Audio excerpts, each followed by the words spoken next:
you're playing Ickathon. This is 20-year reunion. Yeah. This venue's still a secret. Talking about I don't even know where I'm going. I hope you know on the night. Do you prefer the big stadiums or festivals, or do you prefer the dark community clubs?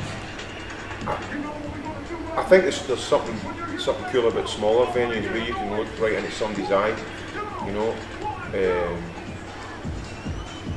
But then the big venues, you know, are great just for that kind of kind of thing, you know. But it's bizarre because kind of like all of them, you're sort of really performing to the people in your immediate sort of who are right in front of you, kind of thing. Yeah. So that kind of helps me. 50, 500, 5,000, 50,000. Brilliant. I don't, you know, the smaller the crowd, the more nervous you are, kind of thing, because you're aware that you're in everybody's back pocket. Yeah. Okay. Do you get nervous? Every gig. Yeah. Super nervous. Okay. There you go. Well, I'm sure there's going to be a lot of ultrasonic anthems being dropped on Saturday night. Yeah. What do you want to tell us a little bit about the history and where it went and with ultrasonic? What happened to the ultrasonic? What do you mean? Well, how you started, but also where you went. How it started. I was just obviously interested in the dance music, you know, to the point where I had decks and I was making up mixtapes and all that, but then I had to buy samplers to add to the music, and then before long I was making music. And I met Roger, who was the other guy in ultrasonic, through my brother. He was a school teacher, a supply school teacher, and my brother was like, yeah, my brother was into sort of dance music, all that crazy stuff.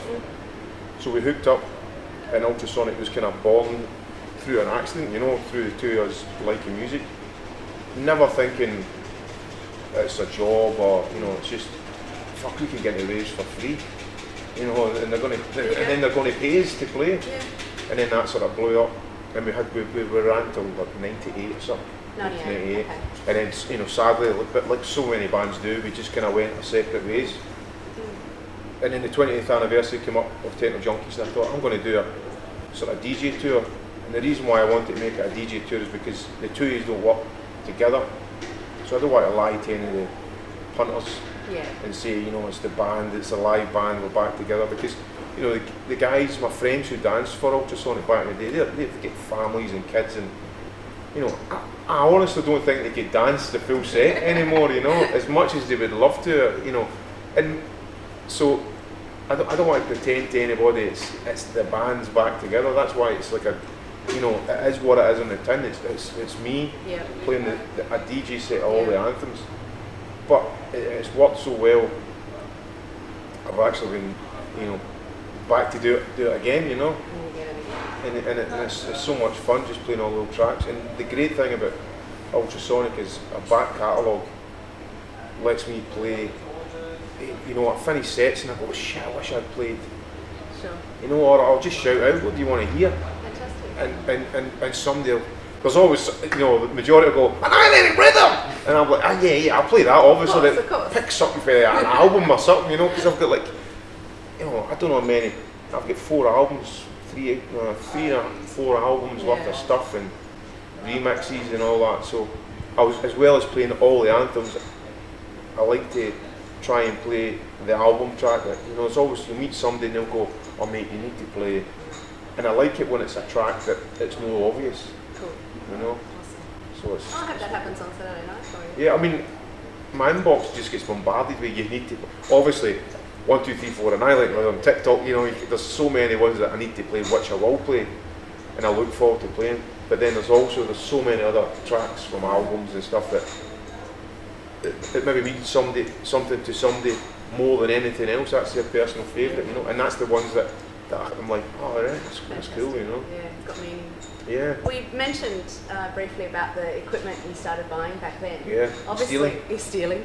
Obviously, music technology has come so far. Was it harder back then to put your tracks together than it is now? Definitely, yeah. I mean, first of all, I remember, you know, as a raver, going to raves, for some bizarre reason, I think it was maybe through like hip hop and electro that I knew what an 808 drum machine was, and a rolling TV 303 which made a bass thing. So I was aware of these things through rappers rapping about them and just hearing them and old hip hop and electro tracks.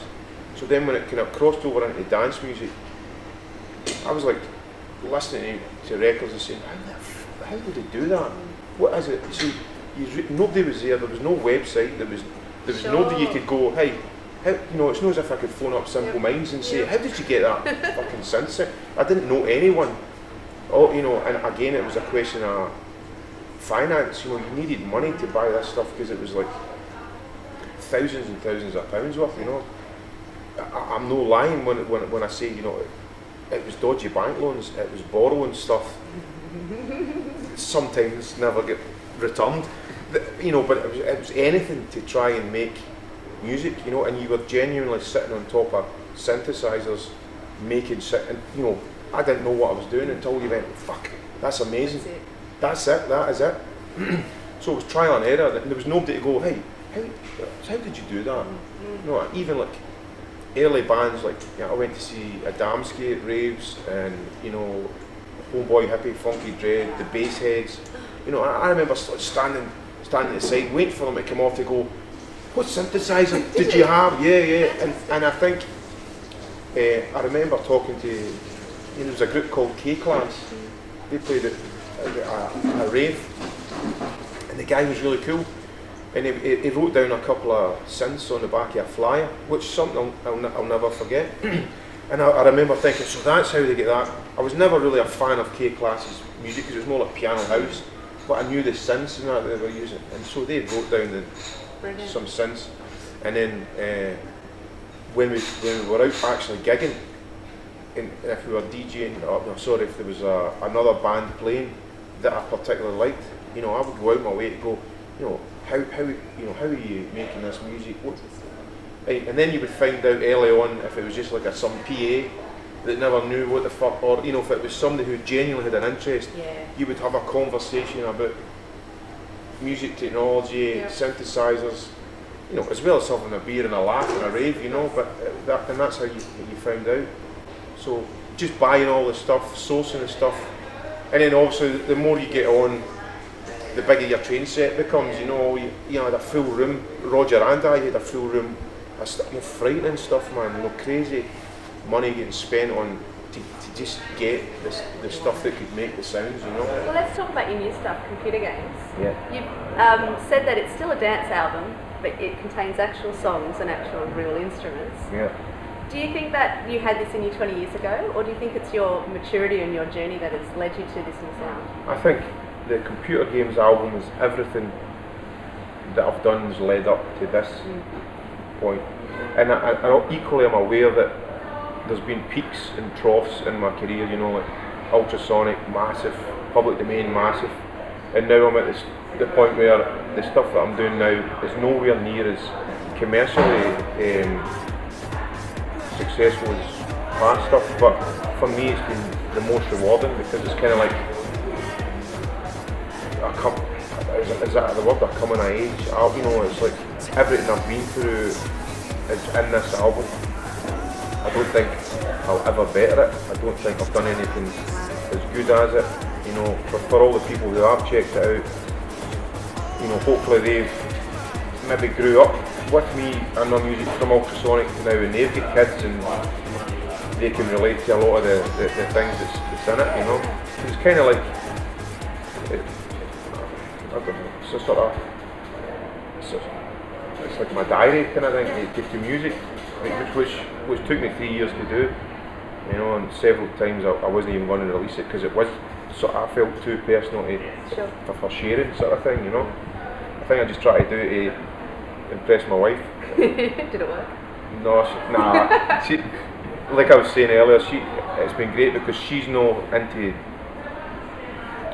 rave, dance music culture, but for me that's important.